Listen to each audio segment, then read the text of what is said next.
Right, so annoyingly, somebody has smashed my mirror. I was driving home last Saturday and yeah, someone driving in the middle of the road just cut out my mirror. And normally you just obviously fold the mirror in, but this time it's taken off the backing cover and the actual glass itself was just smashed to pieces. Fortunately, I had already bought one, because the one I had on the car, the screen, because it's got the, I can't really call it now, electro adjusting, dimming, automatically dimming mirror glass in the rear view mirror and also on the outer ones. The one this side had actually gone a bit funny and it's almost like getting double vision. So I had one in the boot anyway, so it was just rather frustrating. Basically, in order to remove the mirror, you've got this plastic cover here, and then I believe from memory there's a couple of screws underneath this mat. It's been a while since I've taken the door card off an S-Type. I need to go and get a hook to try and get that mat out, because I can't get my finger underneath it. Okay, just use a little hook pick thing, lift that up with all the crud that's sat in there for I don't know how long. Put to one side, and you can see, you can make that out, there's just a couple of, I'm not sure they're Phillips or Posi screws. Can we turn them? Yeah, that's that one.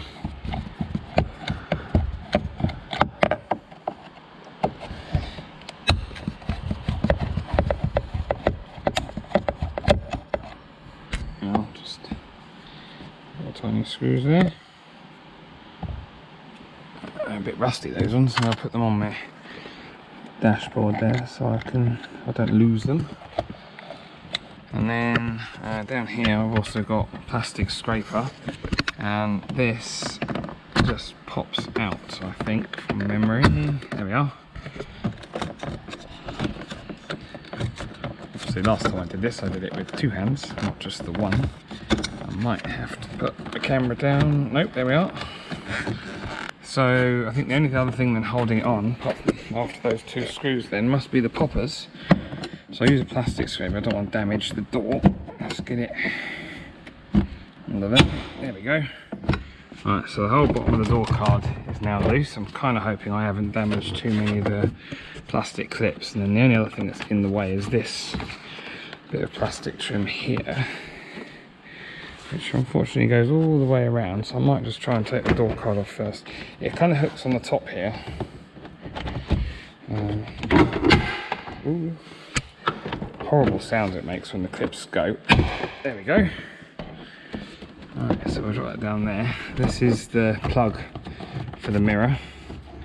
So I'm kind of hoping I've got the right one. It said in the advert it was 14 wires, and had a rough count, I'm pretty sure that's the one. And then I've just got a, I don't know how this unclips. Might get away with not doing it. These bits of tape here are covering the screws for the mirror. Peel that back.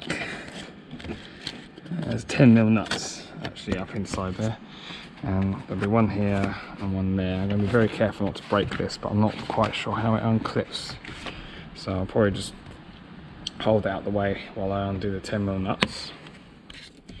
Alright, there we go. So all those screws are now out. That worked quite well, just pulling that back. So if I carefully come around to the other side, not that I'm too bothered about damaging this housing, but currently the only thing holding this in now is that grommet there.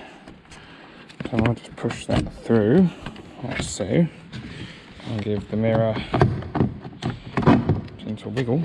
There we go. One scrap mirror housing. I don't really think there's anything salvageable on here, so that'll end up in the bin. And then my new mirror, which is now down here, I did try this out. Always worth plugging the mirror in before you fit it, especially if it's a second-hand one like this, because you don't know for sure if it's I wasn't 100% sure it's the right one, because I'd noticed before I started recording that it says 05 and my car is an 03. And for those of you who don't know, 2003 there was a mild facelift, which is what this is. So you got the updated seats, but the old style rear end. Let me show you. So the old style rear end had these lights, and the later ones had wraparound lights.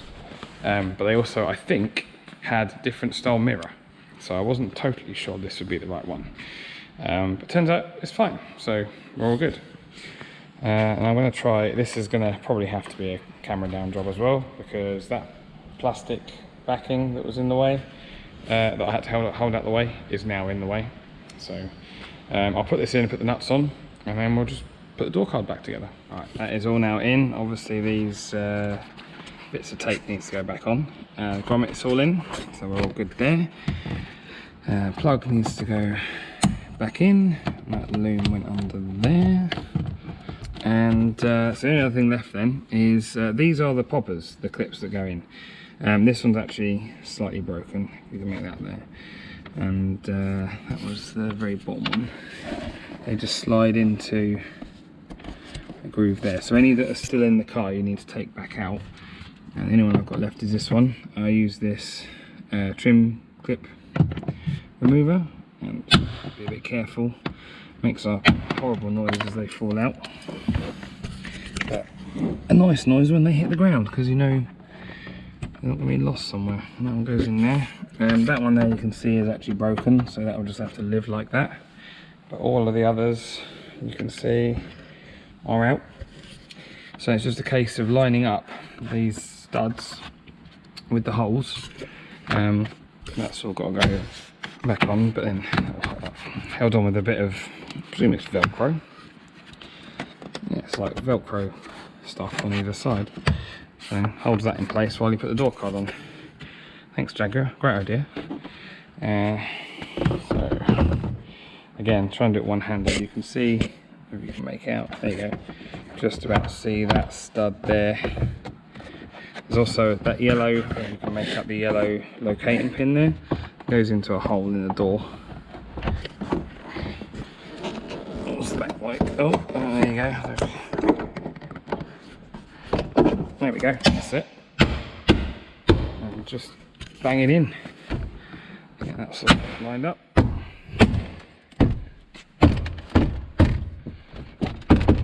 One of them broke.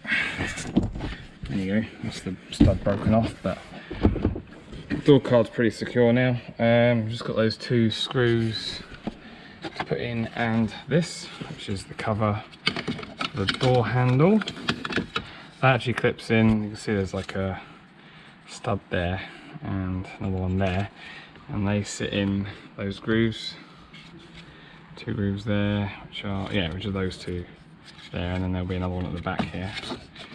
So they do break. I have broken these in the past, so I do know that they are quite easy to break. If you're careful. There you go. It's on. Just the two screws left, which I left up there. So I'll do them, and then we'll try out the mirror. We just operate this down. You see it moving, and up, left, right, and if you normally with these, we put the switch, like a little rocker switch, put it in the middle and press the down button, the mirror folds in. And press it again, it comes out.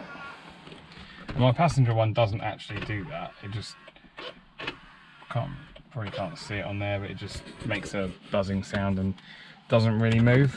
But yeah, that's the result. And again, it's one of those jobs that I've been putting off for a while because I've not really wanted to do it, because yeah, I don't really know why, but it's probably taken me 20-25 minutes. So it's two screws and a bunch of clips, and then the 3 nuts holding the mirror on. Now I was quite fortunate as well. I found a mirror that was blue, and it was about 10 quid cheaper than this. And I sort of carried on looking, and I found one that's, if it's not the same shade of black, it's pretty damn close. It had a little mark, if you can make it out just there, it's like a little scratch, which I've had a really quick polish out with the G3, and the rest of the car needs a polish anyway, but yeah, I say it's a close enough match that I'm happy with it. Thank you very much for watching. I do hope this helps somebody, and yeah, I'll catch you next time.